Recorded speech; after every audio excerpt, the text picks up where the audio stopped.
segundo São Lucas. Glória a vós, Senhor. Naquele mesmo dia, o primeiro da semana, 2 discípulos de Jesus iam para o povoado chamado Emaús, distante 11 quilômetros de Jerusalém. Conversavam sobre todas as coisas que tinham acontecido. Enquanto conversavam e discutiam, o próprio Jesus se aproximou e começou a caminhar com eles. Os discípulos, porém, estavam como que cegos e não o reconheceram. Então Jesus perguntou: que ides conversando pelo caminho? Eles pararam com o rosto triste e um deles, chamado Cleofas, lhe disse: tu és o único peregrino em Jerusalém que não sabe o que lá aconteceu nestes últimos dias? Ele perguntou: o que foi? Os discípulos responderam: que aconteceu com Jesus, o Nazareno, que foi um profeta poderoso em obras e palavras diante de Deus e diante de todo o povo. Nossos sumos sacerdotes e nossos chefes o entregaram para ser condenado à morte e o crucificaram. Nós esperávamos que ele fosse libertar Israel, mas, apesar de tudo isso, já faz 3 dias que todas essas coisas aconteceram. É verdade que algumas mulheres do nosso grupo nos deram um susto. Elas foram de madrugada ao túmulo e não encontraram o corpo dele. Então voltaram dizendo que tinham visto anjos e que estes afirmaram que Jesus está vivo. Alguns dos nossos foram ao túmulo e encontraram as coisas como as mulheres tinham dito. A ele, porém, ninguém o viu. Então Jesus lhes disse: como sois sem inteligência e lentos para crer em tudo o que os profetas falaram. Será que o Cristo não devia sofrer tudo isso para entrar na sua glória? E começando por Moisés e passando pelos profetas, explicava aos discípulos todas as passagens da Escritura que falavam a respeito dele. Quando chegaram perto do povoado para onde iam, Jesus fez de conta que ia mais adiante. Eles, porém, insistiram com Jesus, dizendo: fica conosco, pois já é tarde e a noite vem chegando. Jesus entrou para ficar com eles. Quando se sentou à mesa com eles, tomou o pão, abençoou-o, partiu-o e lhes distribuiu. Nisso os olhos dos discípulos se abriram e eles reconheceram Jesus. Jesus, porém, desapareceu da frente deles. Então um disse ao outro: não estava ardendo o nosso coração quando ele nos falava pelo caminho e nos explicava as Escrituras? Naquela mesma hora, eles se levantaram e voltaram para Jerusalém, onde encontraram os 11 reunidos com os outros. E estes confirmaram: realmente, o Senhor ressuscitou e apareceu a Simão. Então os dois contaram o que tinha acontecido no caminho e como tinham reconhecido Jesus ao partir o pão. Palavra da salvação. Glória a vós, Senhor.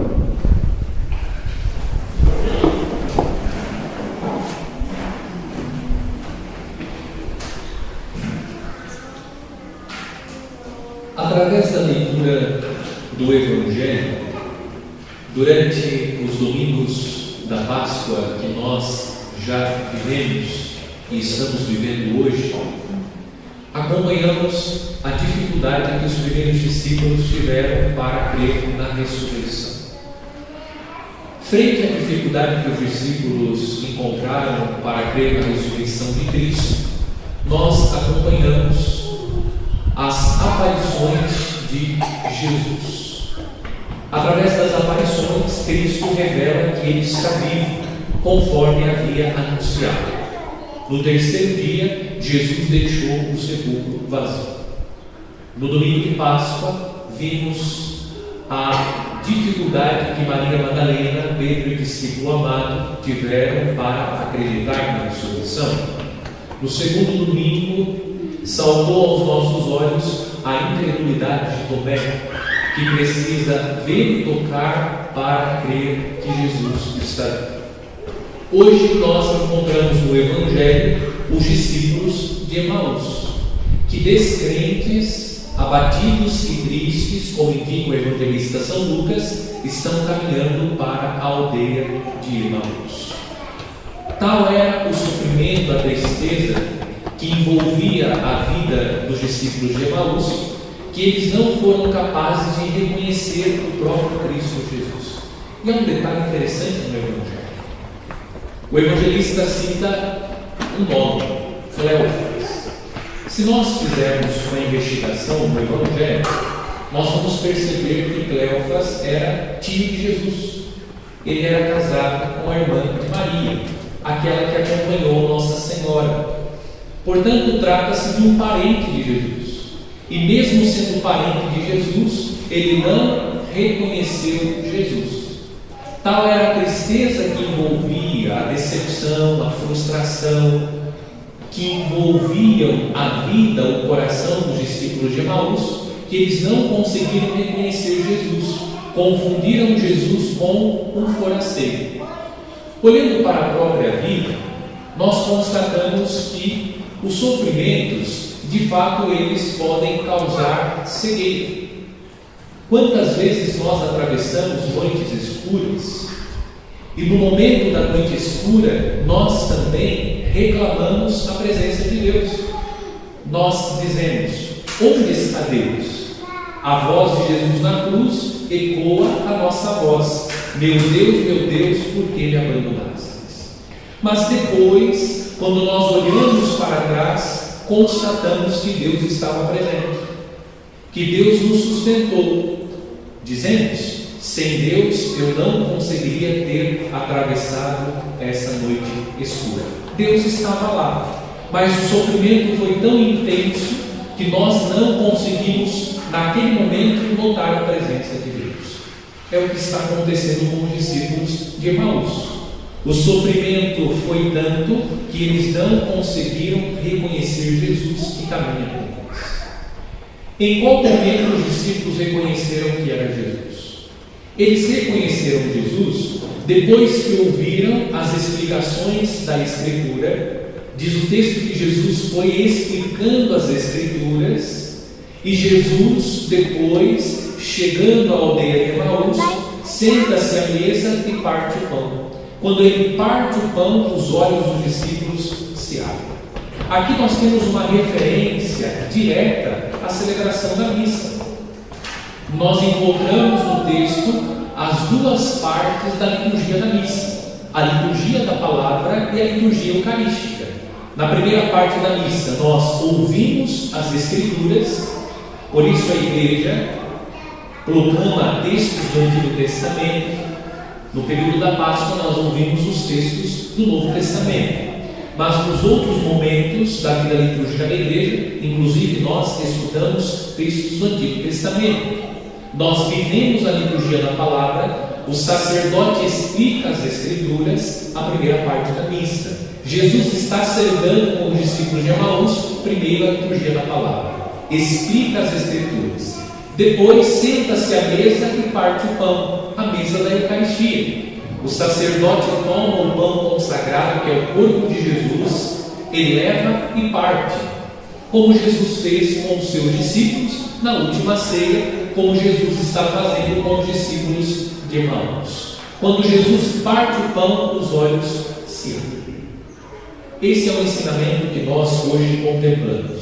A Eucaristia é o lugar por excelência onde nós encontramos o ressuscitado.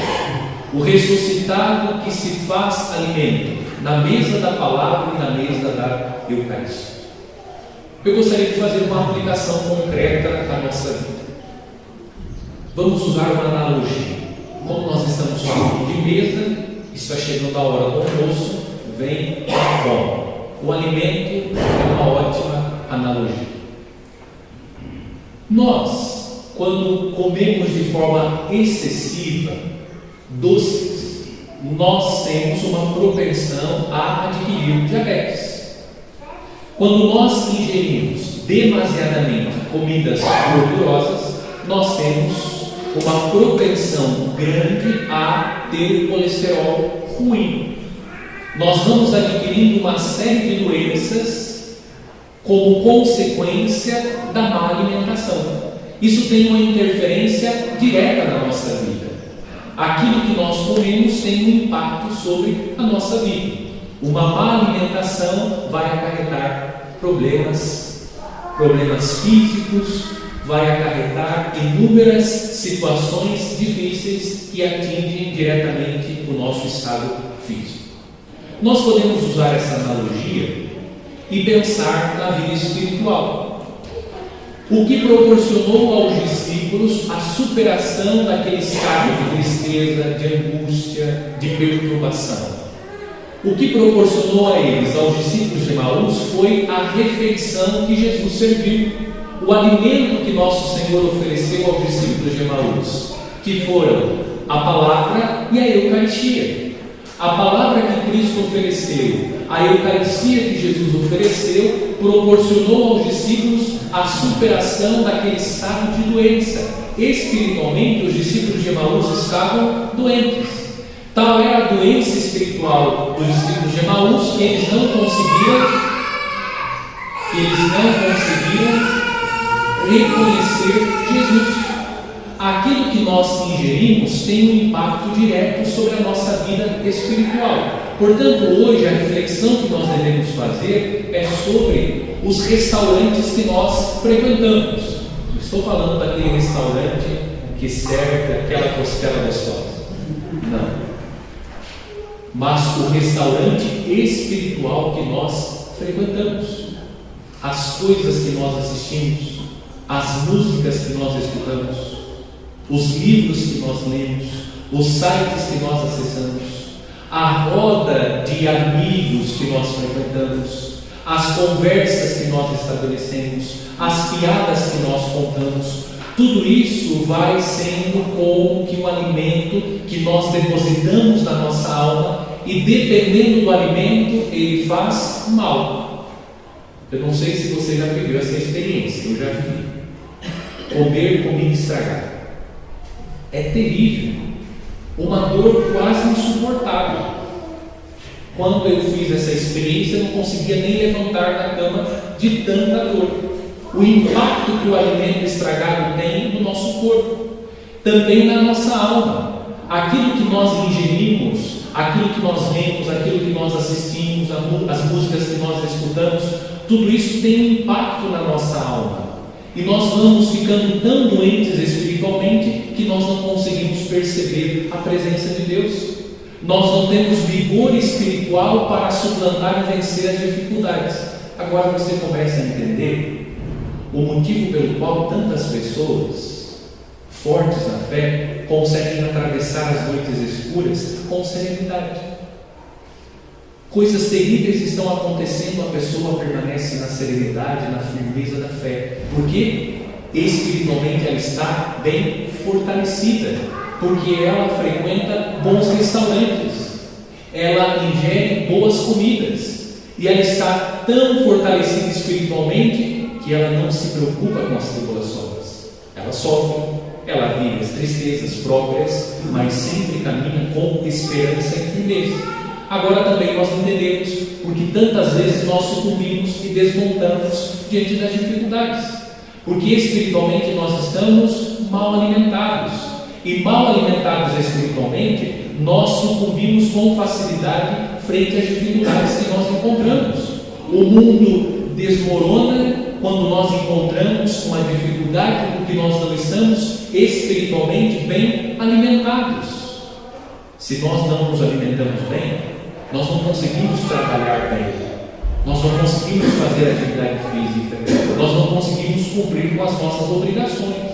Precisamos alimentar o nosso corpo para que nós tenhamos energia. Espiritualmente é a mesma coisa. Nós precisamos ingerir bons alimentos espirituais para que nós tenhamos força espiritual. E aqui eu preciso fazer também uma advertência aos pais. Pais, o que vocês estão servindo para os filhos? Eu me pergunto frente à situação que nós estamos vivendo. O que leva uma pessoa a entrar numa escola e tirar a vida de crianças? O que leva uma pessoa a tomar uma arma e sair matando as pessoas? Quais são os alimentos que foram servidos a essas pessoas? O que os pais estão servindo para os filhos? A Netflix?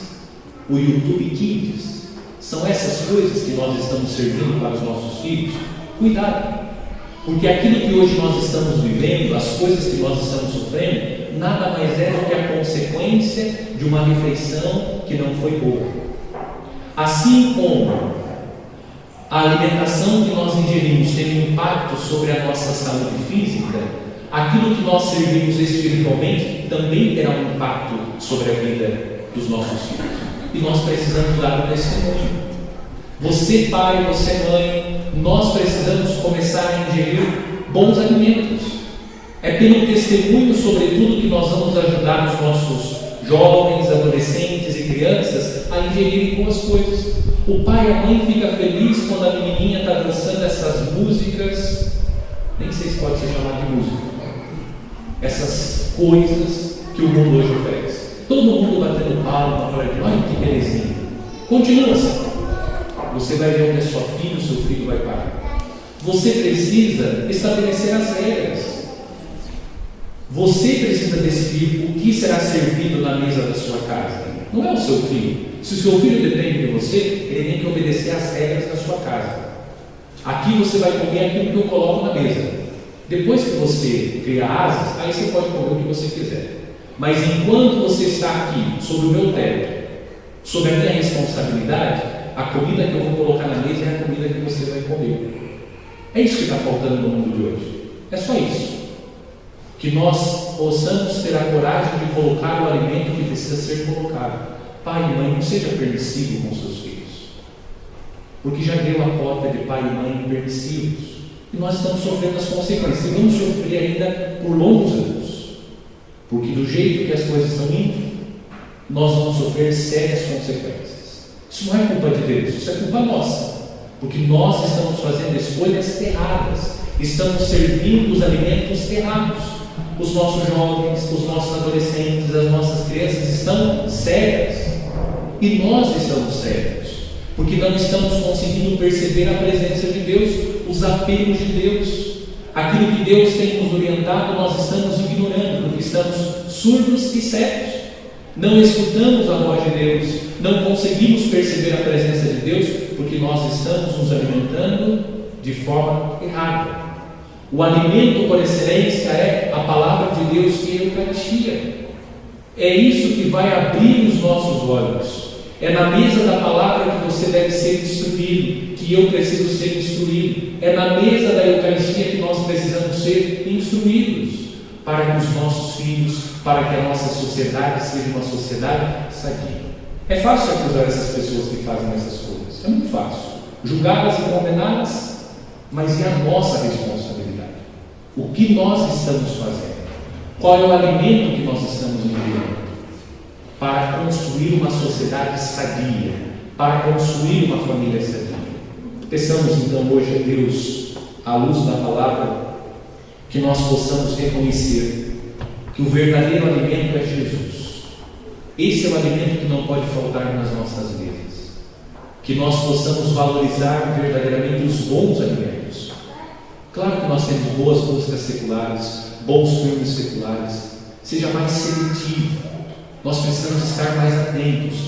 O que os nossos jovens, os nossos adolescentes, as nossas crianças, o que nós estamos assistindo? Mas eu já sou adulto. Mesmo assim, Na medida que nós vamos nos alimentando de coisas que são ruins, nós vamos também tendo comportamentos que não são compatíveis com os ensinamentos de Cristo. Nós precisamos dar um exemplo. Nós precisamos oferecer as coisas boas para que os nossos filhos, as nossas crianças, adolescentes, jovens e nós adultos possamos ter um comportamento sadio que vai fazer da nossa sociedade uma sociedade sadia.